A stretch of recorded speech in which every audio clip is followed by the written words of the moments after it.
cast and casting a foretold. Watch the stars when I am gone. When I am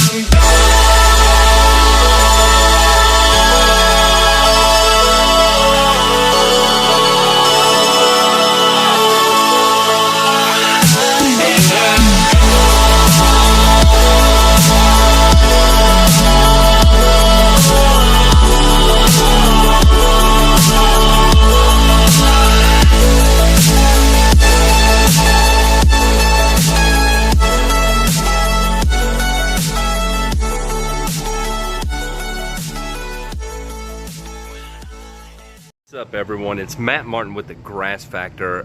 I'm in Kroger and I just thought of something and I wanted to explain today. More or less, we're not going to do any explanations, but what we are going to do is we're going to have a video called All About Surfactants live right here in Kroger. All right, y'all, let's check it out. So when we're talking about surfactants, I think I've really got it nailed down to basically these four different products. We've got dish soap, we've got a seed oil, we've got an acid, and we've got a petroleum distillate. So when you hear about seed oil, when you hear about surfactants in general, basically what you're hearing is a surface activator. A surface activator means that it's going to distribute the product across the surface of leaf tissue to allow it to become activated in the plant. In some instances, a surfactant will actually increase the activity, the action from the herbicide based on, you know, the composition of the surfactant you're using. So let's take a look at these one by one and let me explain to you their role as a surfactant, and maybe it'll help guide you in making a decision as to what surfactant you actually want to use moving forward. So the first one we have is dish soap, just straight dish soap. So when you go to your local store and you get a non-ionic surfactant, what you're getting is basically dish soap. Dish soap is going to contain things that will help break the surface tension of water. That's what gives its detergent power. For the most part, this is going to be like an ammonium lauryl. One of the chemical compositions like that that's really hard for me to say, that I don't exactly understand what it does. Like this one has sodium lauryl sulfate, and that is going to be the main surface tension breaking component of this dish soap. A lot of times it's ammonium lauryl sulfate that you find in like a non-ionic surfactant. So basically what you have with a non-ionic surfactant is a product like dish soap that's going to cut the surface tension of water. So instead of getting a bead that forms on that leaf tissue, that bead will form on that leaf tissue and spread out across that leaf surface. And what you're left with is an herbicide that's spread out across the leaf surface. From that point, the plant can take it in as it's going to use it, and you'll get your action that way. So when you're thinking about using a non-ionic surfactant, think about using dish soap. What exactly does dish soap do? It prevents the beading of water and allows it to spread. Number one. So number two is sesame oil. Sesame is a seed, sesame seeds. This is the oil that comes from it. So what we basically have here is a methylated seed oil. So let's talk about how a methylated seed oil acts as a surfactant or spray adjuvant. So when you're talking about using an oil, you're talking about using something in terms of activating an herbicide, something that is going to penetrate. And oil is going to help with penetration. Yes, it probably will have some characteristics of breaking surface tension. If you think about mixing oil and water, it just doesn't happen. And so therefore, it will help disperse that water in that sense because it can't bond together. It helps break that bond. So yes, it will have some surfactant activity, but for the most part, the oil is going to act as a penetrant. And to kind of put that into perspective, you can think about using like a 3-way amine formulation. That's going to be a water amine based formulation versus an ester based formulation. If you're using a 3-way ester, it is actually going to be derived from oil, and that's what gives it that added kick, that added power, because that ester based formulated herbicide is going to have better penetrating ability than just a straight amine formulation. It's the same thing. If you're running an ionic surfactant, you'll get that spread across the leaf tissue. If you have a methylated seed oil, you'll get the spreading across the leaf tissue, but you'll also have that added penetrating power. So is a methylated seed oil better than a non-ionic surfactant? Depends on the actual herbicide you're using. Of course, if you're using an ester-based herbicide, probably not. A methylated seed oil is not going to do anything for you. It's not going to give you the added penetrating power that you're looking for because it's already derived from oil. So, you know, it's really a moot point. Whereas if you're using an amine-based formulation and you know, you need, say you're going after something with an incredibly waxy coating on it, like a wild violet, then, you know, it may behoove you to use a product like a methylated seed oil. So if you're running a product like quinclorac, for instance, and you're going after wild violets and you read the label's going to specify use a methylated seed oil. It's going to help break that waxy cuticle down and allow that herbicide to penetrate past that waxy cuticle and make its way into the plant through the leaf tissue. So that's number 2. Let's move on to product number 3. Tiki Torch Fuel.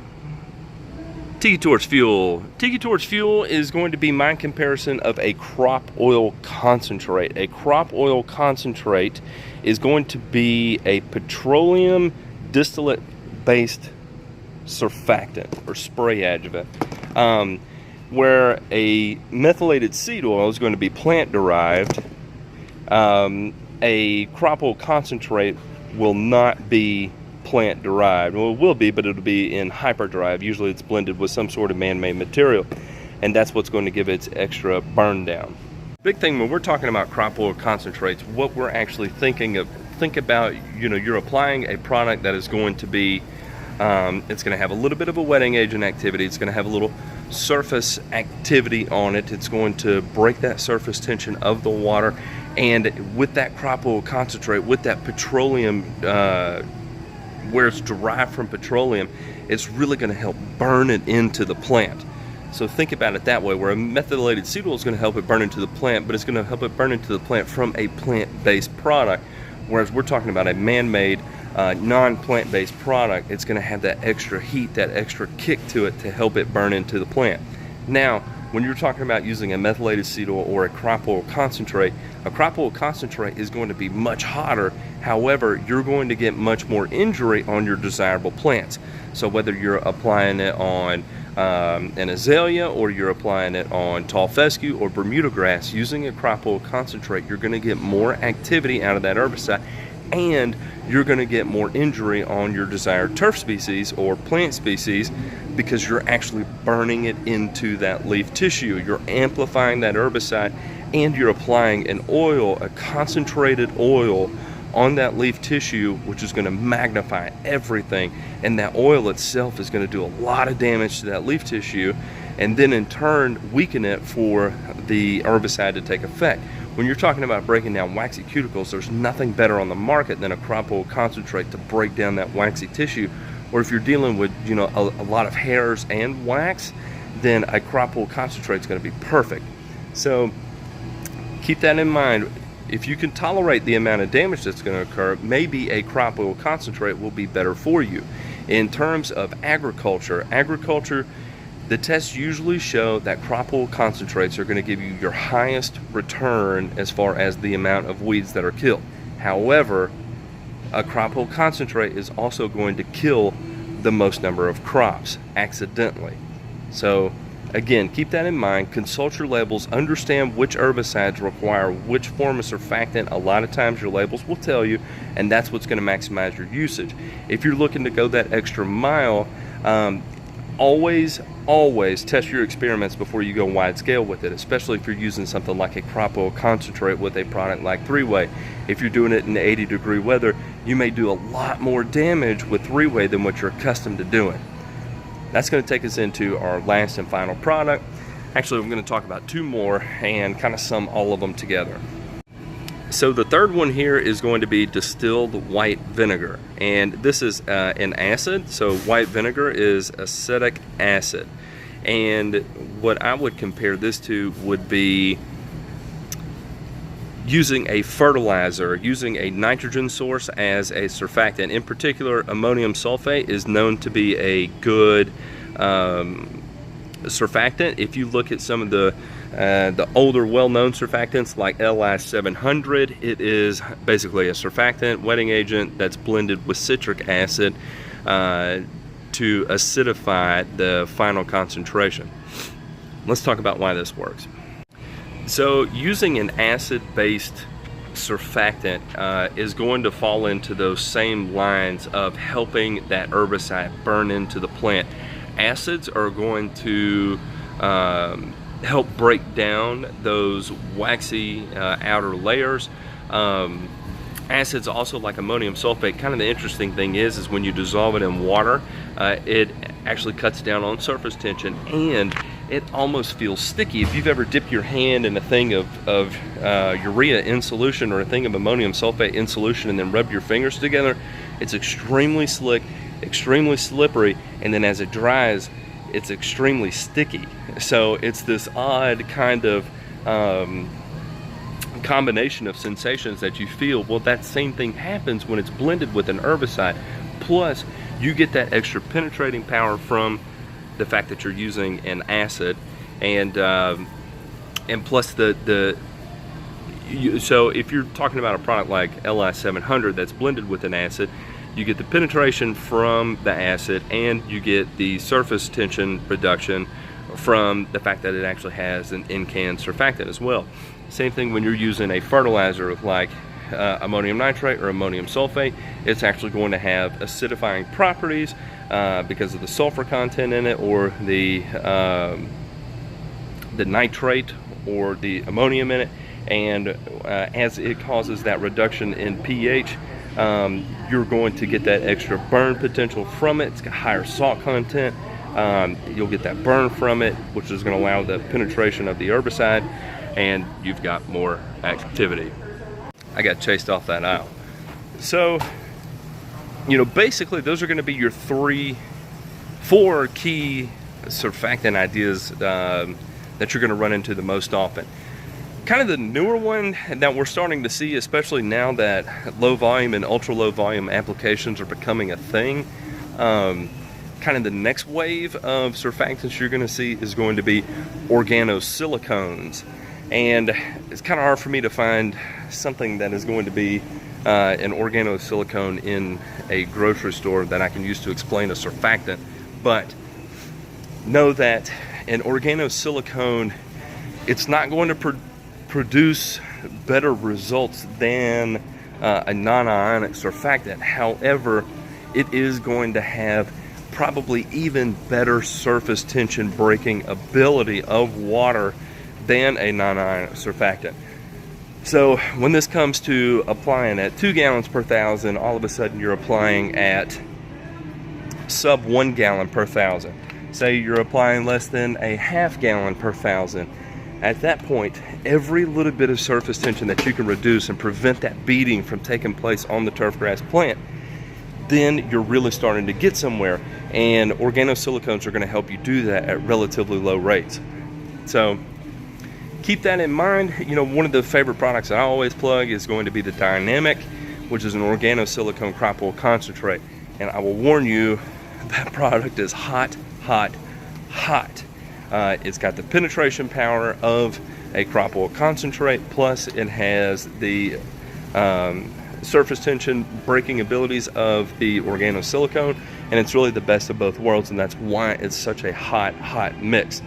So anyway, that's really going to be my video about this. If you have questions, of course, always comment below or send me an email at thegrassfactor@gmail.com. And one other thing I wanted to close this video on is always consult your labels. Understand what your label's telling you about that product. Understand the chemistry behind that product, how that herbicide works, why that herbicide needs to do, how to get that herbicide to act the way you need it to act. Understand your target pests. All those things are going to be important when determining which surfactant to use, which surfactant to go with, and that's really going to be your best way to make an educated decision. And always, too, before you go wide scale with it, test your products. Test your products. There are so many different surfactant combinations out there in the world, it's impossible for me to test them all, so I can steer you sometimes in which way you may want to go, which may you want to try. But really what it comes down to, understand your chemistries, understand your herbicide chemistries, understand your surfactant chemistries, and consult your labels. Those three things are going to tell you more information than I ever could. So now that's the video. All right, y'all, have a good one.